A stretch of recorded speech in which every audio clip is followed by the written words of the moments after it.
Bonjour, je m'appelle Patricia Criffo. Je suis professeure à l'École Polytechnique et co-directrice de la chaire Finances durables et Investissement responsable à l'Institut Louis Bachelier.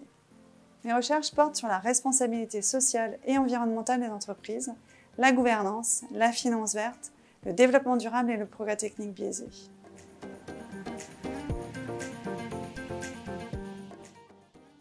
J'ai choisi d'être femme en sciences parce que j'ai une vraie passion pour mon métier de chercheur et d'enseignant en économie. C'est un privilège de pouvoir mener mes recherches, de choisir mes sujets et de contribuer à des débats de société majeurs comme le climat, la RSE, et de les partager avec mes étudiants, mes collègues comme je le fais. En tant que femme, c'est d'autant plus indispensable dans notre société, car 30% des chercheurs dans le monde sont des femmes.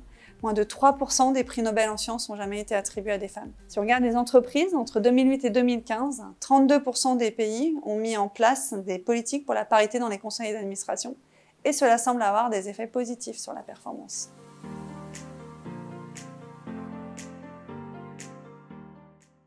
Il est largement accepté aujourd'hui que le modèle de croissance que l'on hérite du XXe siècle en matière de développement économique mondial et de création de richesses humaines a été réalisé au prix d'une dégradation de l'environnement et d'une exacerbation de la pauvreté. D'un point de vue économique, un tel déséquilibre mondial peut s'analyser à la fois comme une défaillance de marché, certains agents économiques, y compris les générations futures, subissant des externalités résultant de l'activité d'autres agents et de la croissance de la richesse, et comme un échec des gouvernements à fournir efficacement des biens publics ou à réduire les externalités négatives. Lorsque les marchés et les gouvernements ne parviennent pas à fournir le résultat optimal, d'autres acteurs, tels que les entreprises privées ou les autorités locales, peuvent entreprendre des activités socialement responsables en réponse à de telles imperfections. Le point de départ de mes travaux sur la responsabilité environnementale et sociale, c'est précisément le suivant. C'est cette double défaillance des marchés et des gouvernements qui rend légitime le fait de demander aux entreprises de corriger ces externalités. Évidemment, sans pour autant les laisser sans surveillance ni réglementation pour éviter le greenwashing. L'objectif de mes travaux, c'est alors de répondre aux questions suivantes. Que peut-on attendre de ces démarches RSE ? Dans un premier temps, est-ce que c'est légitime ? C'est la première question qu'on se pose. Ensuite, est-ce que c'est rentable et pour qui ? Les actionnaires, les salariés, les consommateurs, etc. Et puis, comment concilier les attentes des différentes parties prenantes ? Avec quels outils? Faut-il inciter les managers et comment? Quel rôle pour les bonus à la RSE, par exemple?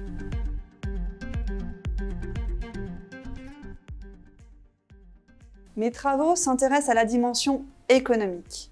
C'est important parce que les économistes et les financiers les ont très longtemps ignorés. La chaire FDIR, par exemple, a été pionnière en la matière. Elle a été créée en 2008. Ensuite, je mesure et je définis le concept de RSE avec des sources de données différentes, celles des agences de notation extra-financière, avec ce qu'elles disent et ce qu'elles font. Avec des données sur les pratiques RSE, ce qu'elles font mais pas ce qu'elles disent. Et puis avec des données expérimentales, ce que l'on leur fait faire.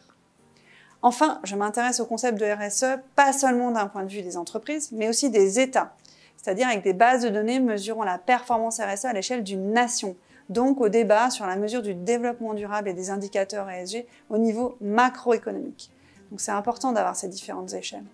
Et puis mon projet, c'est d'étendre cela au niveau des collectivités locales et des villes à travers la notion de ville intelligente, c'est-à-dire durable et inclusive. Et je développe cela par exemple dans le Master Smart Cities à l'École Polytechnique.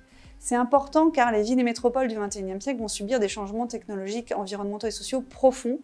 L'arrivée des nouvelles technologies va modifier radicalement les services urbains et les besoins de mobilité par exemple. Un grand nombre de villes existantes vont devoir être réimaginées, converties en villes vertes, connectées, pour contribuer directement à la santé et au bien-être des personnes qui y travaillent et qui y grandissent. Les défis à relever dans ce processus sont uniques.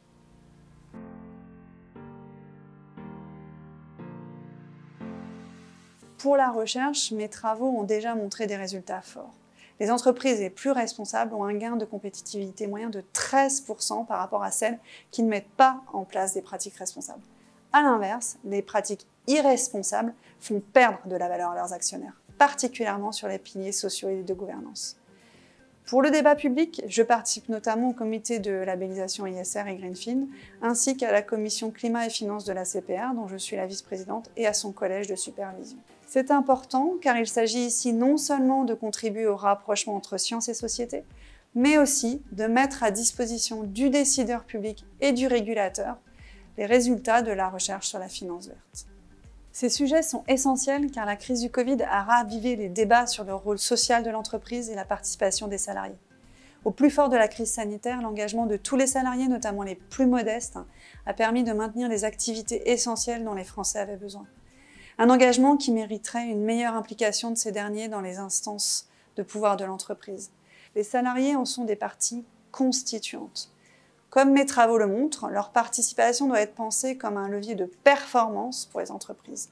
En associant et en combinant plusieurs types de participation salariale, organisation, négociation, participation financière, gouvernance et RSE, les entreprises pourront compter sur des salariés plus productifs.